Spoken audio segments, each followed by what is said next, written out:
अयोध्या बनबीरपुर में हुई घटना में नया मोड़ आता दिख रहा है। धर्म सेना, चाणक्य परिषद व अन्य सामाजिक संगठनों से जुड़े पदाधिकारियों ने प्रेस क्लब में प्रेस वार्ता के दौरान बनबीरपुर की हुई घटना को लेकर लगाया था शासन प्रशासन जातिवाद का आरोप। पूर्व प्रधान एवं समाजसेवी गौरव सिंह ने कहा कि हम सभी लोग प्रशासन से पूरी तरह सहमत हैं और धर्म सेना प्रमुख संतोष दुबे ने जो प्रेस वार्ता के दौरान बयान दिया है वह पूरे तरीके से जातिवाद को फैला रहा है और अपराधियों को संरक्षण देने का कार्य संतोष दुबे कर रहे हैं। उनसे यह विनती है कि ऐसा कार्य कदापि न करें। अयोध्या से सोनू चौधरी की रिपोर्ट। ये बनबीरपुर जिसमें दो नौजवानों की जान चली गई दुर्घटना में, उन्होंने करीब 20-22 की संख्या में कुछ लोगों ने घेराबंदी की।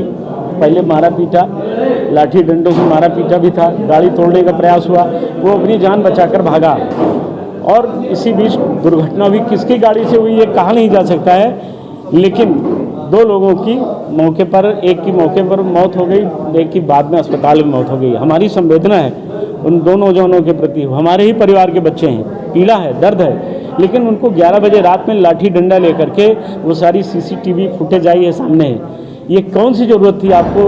अगर आपसे कोई विवाद था किसी का, घर जाते बात कर लेते, पुलिस जाते, नियम कानून सब विधि सम्मत व्यवस्थाएं उसके तहत वार्ता होनी चाहिए थी।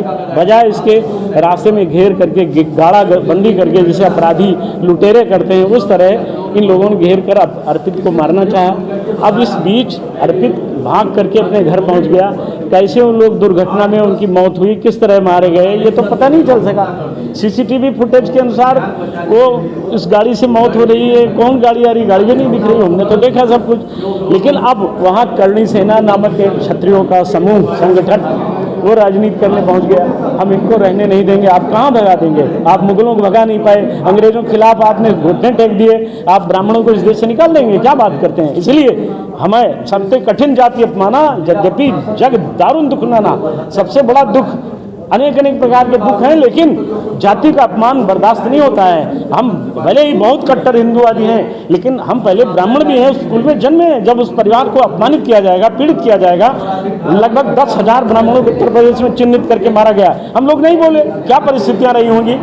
आप कानपुर से लेकर, उन्नाव से लेकर गाजियाबाद, दिल्ली और गोरखपुर, देवरिया तक मारते रहे, हम लोग मौन रहे। लेकिन हमारी आंखों के सामने अयोध्या में जो हो रहा है, मैं इस परिवार को बलभद्र प्रसाद दुबे से 5वीं पीढ़ी में अखिलेश्वर दुबे का बेटा अर्पित दुबे तक को मैं लगभग उनको सुना है, इनको जाना हूँ। सब पुराने संपन्न लोग हैं, जमींदार लोग हैं। इनका घर, इनका मकान, इनकी गाड़ी, इनका रहने का तरीका, खाने पीने का ढंग देखकर लोगों को पीड़ा होती है। इस पीड़ा का ये मतलब तो नहीं, ये सोल्यूशन तो नहीं है कि आप इनको रहने न दें। वहाँ इनकी संख्या आप भगा रहे हैं, जहाँ आपकी संख्या कम होगी वहाँ हम आपको रहने दें। हमारे राज्य का मुखिया चिल्लाता था, बटोगे तो कटोगे।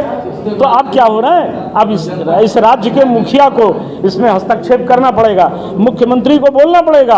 और ये जो करनी भरनी सेना है, अगर इनको लड़ना है तो जाए, मुगलों ने इनकी बहन बेटियों से जबरन निकाह किया, विवाह किया, दुराचार किया, उनके खिलाफ क्यों नहीं लड़ते हैं? राजस्थान से जहाँ से करनी सेना पैदा हुई, वहीं के राजा मान सिंह ने अपनी बहन जोधाबाई को मुगलों को सौंपा। लड़े ना उनसे, हमसे लड़ने से क्या मिलेगा? हम तो उनके साथ हैं, हम तो उनको हर राज्य का मुख्यमंत्री बनाते हैं, हर जगह विधायक बनाते हैं, सांसद बनाते हैं। क्या यही चाहते हैं कि हम उनको वैसे ही पैदल करें जैसे अयोध्या के सांसद को पैदल किया गया? इसलिए मैं राज्य के माननीय मुख्यमंत्री जी से कहना चाहूँगा कि इन आदतों को, जो उनकी परिवार के लोगों में ये जो है कि मुख्यमंत्री ठाकुर है तो हम ठाकुर स्वाति चलेगी, चलने नहीं पाएगी, बहुत गलत है ये।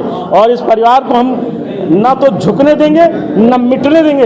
इनके साथ पूरी ब्राह्मण जाति खड़ी है। आदरणीय राधेश्याम मिश्र जी, चाणक्य परिषद के बड़े, देश में बड़े जाने माने व्यक्ति, आदरणीय रामानुज तिवारी जी, ये राष्ट्रीय संरक्षक हैं चाणक्य परिषद के, पंडित राधिका प्रसाद पांडे जी, इस उम्र में सब लड़ने आए, संघर्ष करने आए, बताने आए सरकार को समय पर चेतिए।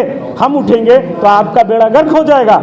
हम कभी अपनों के खिलाफ भी खड़े होने में हमको संकोच नहीं होता। हम वो वंशधर हैं कि हमने रावण को भी उसका पुतला जलाया। हम वो नहीं है कि दुर्योधन धृतराष्ट्र को छत्री मानकर पूजने लग जाएंगे, हम कंस को बड़ा भाई बना देंगे। हम रावण का भी पुतला जलाने वाले लोग हैं। यदि इस दुबे परिवार को कुछ होगा तो पूरा ब्राह्मण समाज एक साथ खड़ा होगा, बड़ा आंदोलन होगा। अभी तो मैं जनपद के वरिष्ठ अधिकारियों से, पुलिस अधिकारियों से, प्रशासनिक अधिकारियों से निवेदन हम करने आए कि इस दुर्घटना को हत्या का जो रूप दिया जा रहा है गलत है। ऐसी अगर ये घटना है तो फिर प्रयागराज में बहुत बड़ी घटना हुई, 15,000 10,000 लोग मार डाले गए। मुख्यमंत्री के खिलाफ मुकदमा दर्ज होना चाहिए, चीफ सेक्रेटरी के खिलाफ मुकदमा दर्ज होना चाहिए, तमाम दुर्घटनाएं हो रही फिर तो सबके खिलाफ मुकदमा होना चाहिए। तो ये केवल दुर्घटना है और दुर्घटना एक संयोग है। संयोग भी इसलिए है कि संयोग उन्हीं लोगों ने बनाया जो मारे गए इस दुर्घटना में। अगर ये गंदा काम न करते तो दुर्घटना होती ना। इसलिए इसको यही यथास्थिति प्रशासन को चाहिए कि दुर्घटना को दुर्घटना मान करके हत्या का मुकदमा वापस ले लें।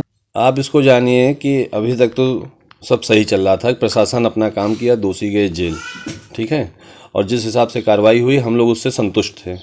लेकिन कल से इनकी जो प्रेस वार्ता थी वो सिर्फ जातवाद को फैलाने के लिए, उनकी सारी बातें सिर्फ जातवाद को फैलाना, अपराधी को संरक्षण देना, इसके सिवा कुछ नहीं लगा।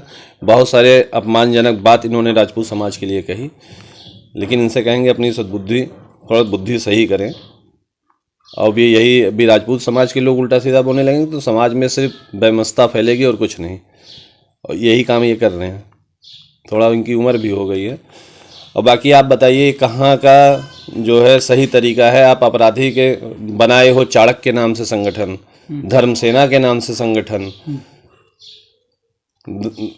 धर्मसेना का क्या मतलब है? और कर रहे हो तुम अपराधी का सपोर्ट। चाणक्य का यही काम था क्या?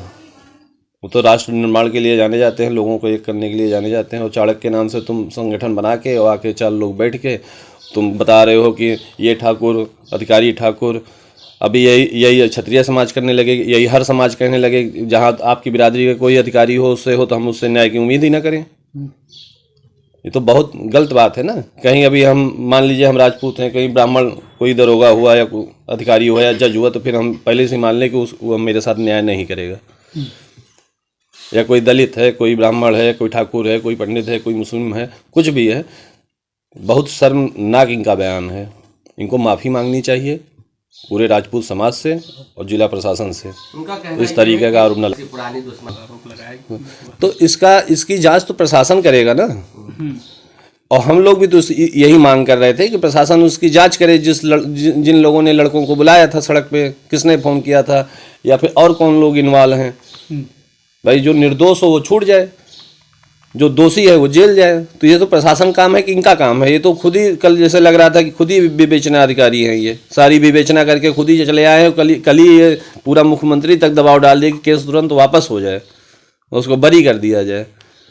ऐसे ये लोग समाज में बाहुबली बनाते हैं। कोई हत्या कर दे तुम्हारे समाज का, तुम आके खड़े होकर उसको डिफेंड करोगे। कल को वो निकलेगा 4 गाड़ी से घूमेगा तो तुम जिंदाबाद लगाओगे। तो अपने अपने समाज को बाहुबली के तो न तैयार करें। एक चीज और दीजिए कि हमारा कहना ये, मृतक जिनके परिवार के लोग खत्म हुए हैं उनके प्रति कोई संवेदना नहीं। उनका बयान हमने सुना है, बहुत लंबा बयान है उनका, उस पर हम बोलेंगे तो बहुत ज़्यादा हो जाएगा। वो जाके माफ़ी मांगे मृतक के घर वालों से और अपनी बयान पे माफ़ी मांगे। अपना सही काम कर रहा है प्रशासन, कहीं कटघरे में नहीं है। उनकी मानसिकता है, वो अपने लोगों को जो भी उनके रिश्तेदार होंगे या कुछ भी होंगे उनके, या भी हो सकता हो बड़ा अपराधी है, पैसे वाला है, पैसा दे दिया हो, बयान करा रहा हो अपने सपोर्ट में, तो जो भी उनकी मंशा हो वो सही नहीं है। प्रशासन अपना सही काम किया है। करणी सेना पर गंभीर आरोप लगाया कि वो जातिवाद की। करणी सेना सन 2006 में इसकी उत्पत्ति हुई और सन 2006 से लेकर के सन 2025 चल रहा है। हमने कभी जातिवाद की राजनीति नहीं की, न हमने कभी राजनीति ही की। मैंने हमेशा सर्व समाज को लेकर हमने साथ चला। और जहाँ तक रही चाणक्य परिषद की बात, तो जब मनोज शुक्ला की हत्या हुई थी कुछ साल पहले, तो कहाँ थी चाणक्य परिषद? इससे पहले अभी कुछ दिन पहले जो है सुल्तानपुर रायबीगो में एक दलित ब्राह्मण समाज की बिटिया के साथ रेप हुआ था, कहाँ थी चाणक्य परिषद? हमारे भाई सर्वेश पांडे के ऊपर SC/ST का मुकदमा पंजीकृत हुआ था। बहुत बड़ा चेहरा है उत्तर प्रदेश का। सवर्णों की बात करते हैं और ब्राह्मणों का उनसे बड़ा चेहरा तो मैं मानता ही नहीं कि युवाओं में अभी कोई है प्रेजेंट टाइम में। उनके ऊपर जब SC/ST मुकदमा पंजीकृत हुआ था तब कहाँ थी ये चाणक्य परिषद? अभी मुश्किल से कुछ समय पहले ही रायबरेली में 2 ब्राह्मणों के ऊपर फर्जी मुकदमा SC/ST का लगा हुआ था। एक हत्या के आरोप में फंसाए भी जा रहे थे वो लोग जो है 302 के मुकदमे में। उसमें करणी सेना ने स्टैंड किया, उन बच्चों को जो है बचाया। तब कहाँ थी ये चाणक्य सेना। कहीं ना और ऐसे तो नहीं, ऐसे हजारों मामले में लिस्ट दे दूंगा आपको, वो आप लोग देखते भी होंगे कि करणी सेना केवल राजपूतों के लिए नहीं, ये हमारा भाई है दलित समाज से, जिला पंचायत सदस्य को लड़ाया और उसको जिताया भी गया। जी। तो हमने कभी जो है जातिवाद सोचा ही नहीं। हम महाराणा प्रताप और प्रभु श्री राम को मानने वाले लोग हैं और सदैव उनके आदर्शों पर चलते हैं। हमने रामायण देखा और देखने के बाद ख़त्म नहीं किया, हमने देखा है तो मैं उस रास्ते पर चलता भी हूँ। मैंने महाराणा प्रताप ने सर्व समाज के लिए लड़ाई लड़ी, ये नहीं कि केवल अपना राज्य बचाया उन्होंने। प्रभु श्री राम ने सबरी के जूठे बेर खाए, तो ये नहीं, जब हमारा भगवान जातिवादी नहीं है, हमारे महापुरुष जातिवादी नहीं है, तो हम कैसे जातिवादी हो सकते हैं। यहाँ 2 युवकों की जान चली गई जिनकी उम्र महज जो है 25 साल और 24 साल थी। उस परिवार में कोई अब बचा नहीं। उसका पिता, मैं कल गया था, आपने वीडियो हो सकता है देखी होगी, पल्लेदारी करके किस प्रकार से उसने अपने बच्चों को पढ़ाया लिखाया, जो भी किया। आज उसके घर में रहने को मकान नहीं है, छप्पर टूटा हुआ है। उसके आंखों में जो आंसू थे वो नहीं दिखते। चाणक्य परिषद को आंखों में जो आंसू थे वो नहीं दिखते उनको। किसी की जान चली जा रही है, आप इसको जातिवाद किसी वो दे रहे हैं। हम तो हर जगह लड़ाई करते हैं। ये तो जिले का पहला मामला थोड़ी है, ये मेरा पहला मामला थोड़ी है। मैं तो ऑल ओवर उत्तर प्रदेश के हर जिले में करता हूँ। राजस्थान जाता हूँ, मध्य प्रदेश जाता हूँ, बिहार जाता हूँ। अगर मुझे राजनीति करनी होती ना तो यहाँ मैं बाहर गई, कम से कम 5-7 गाड़ियाँ खड़ी होती, मैं भी एक बड़ा नेता होता। उन्होंने इस घटना को जातीय समीकरण का नाम दिया है। इस प्रकार इसकी सफाई मैं नहीं दूंगा। इसकी सफाई मेरी करणी सेना देगी, इसकी सफाई मेरा पूरा सर्व समाज देगा कि सनी सिंह ने कभी जातिवाद नहीं किया। और वो ब्राह्मण देव हैं। भगवान राम ने अभी कहा है कि जब वो रावण का जब अंतिम समय चल रहा था तो लक्ष्मण जी को उन्होंने भेजा कि जाइए। हम तो शत्रु को भी सम्मान देते हैं। हमारी जन्म हम बस इतना जानते हैं कि अगर किसी के साथ गलत हुआ है तो उसका साथ देना है। और सदैव पीड़ित जो होता है ना, उसके पक्ष में होती है संवेदनाएं। इंसानियत यही कहती है कि अगर आप कोई व्यक्ति मरा है तो उसके पक्ष में आप उसका साथ दीजिए। पीड़ित परिवार के लिए और आप लोगों के आगे क्या करूँगा, जितना भी ईश्वर ने मुझे क्षमता दी है, मेरा पूरा संगठन, मेरा पूरा सर्व समाज उसके साथ है। आज उसका 3 साल का बच्चा है। मैं ये कह के आया हूँ कि अगर उस बच्चे की जिम्मेदारी अगर आप ना उठा पाइए तो मैं जिस प्रकार से मेरे 2 बच्चे हैं उस प्रकार से मैं अपने 3 बच्चे मानूंगा। मैं उस बच्चे को गोद ले सकता हूँ अगर वो देना चाहें तो, और नहीं भी देना चाहते हैं तो मैं उस बच्चे की पढ़ाई लिखाई की सारी जिम्मेदारी मैंने उस समय भी कहा था, आज भी कह रहा हूँ आपके सामने। जिन पर आरोप लगा है कि वो उनको ये कानून ये तो कानून से तय करेगा ना, ये आप तय नहीं करेंगे। ये देश संविधान से चलता है।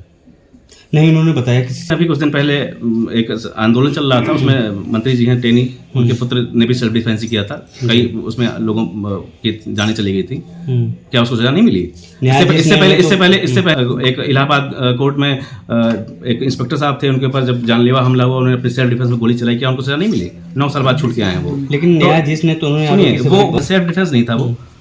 मैं भी गाड़ी चलाता हूँ, 300 मीटर की दूरी पे मैं देख लेता हूँ गाड़ी सामने कौन खड़ा है कौन नहीं खड़ा है। आप चाहते तो गाड़ी यूटर्न कर सकते थे, आप चाहते तो वहाँ पे ये स्थितियाँ उत्पन्न ना होती, वहाँ पे हत्या ना होती, मृत्यु ना होती किसी की। वहाँ कुचल के मारा गया है और ये हत्या है। और इसको प्रशासन भी जानता है, इसको सर्व समाज जानता है। लेकिन न्यायाधीश ने और सुनिए, और एक चीज़ और जानिए कि अगर ये एक्सीडेंट होता तो आप कॉल डिटेल निकलवाइए। एक्सीडेंट ऐसा होता है ना कि किसी व्यक्ति से दुश्मनी चल रही है और वो मार दिया जाए, तो ये एक्सीडेंट कैसे हो सकता है? ये तो सुनी हुई जीत है ना जी। एक्सीडेंट तो तब होगा ना कि मैं रोड पे चल रहा हूँ, आप सामने इत्तेफाक से आगे आप एक्सीडेंट मारेंगे, वो एक्सीडेंट होता है। जब आपकी लड़ाई झगड़ा पिछले कई महीनों से चल रही है, उसमें इस प्रकार की वारदात हो रही है, तो इसका मतलब ये सोची समझी चाल थी। खैर, मेरी संवेदना परिवार के साथ है, उस परिवार के साथ है जिसमें 2 बच्चे गए हुए हैं, जो आज इस दुनिया में नहीं है। परिवार गरीब है। मेरी बस यही चाहती हैं कि उस परिवार की मदद हो जाए और जो भी इसमें दोषी है निष्पक्ष जांच हो, कोई निर्दोष उसमें फंसे बिना। मैं प्रशासन से भी मैं फर्स्ट डे से यही कह रहा हूँ, कोई भी निर्दोष इसमें जेल ना जाए। जी, किसी भी बात कर रहे हैं तो शासन प्रशासन पे भी क्षत्रिय का ही आरोप लग रहा है कि भाई यहाँ के लोग इसी। ठीक है, अगर प्रशासन पे दोष लग रहा है, तो मैं माननीय कप्तान साहब से मैं अनुरोध करूंगा कि भाई आप ब्राह्मण उसमें कोई कर दीजिए जो उनको लगे कि भाई जो निष्पक्षता पूर्वक जांच कर सके, विवेचक। अगर उनको विवेचक पे वो है तो भाई ठीक है, विवेचक चेंज हो जाएगा। और बताइए। ठीक, ये नाम सनी सिंह, वरिष्ठ राष्ट्रीय उपाध्यक्ष करणी सेना। ठीक।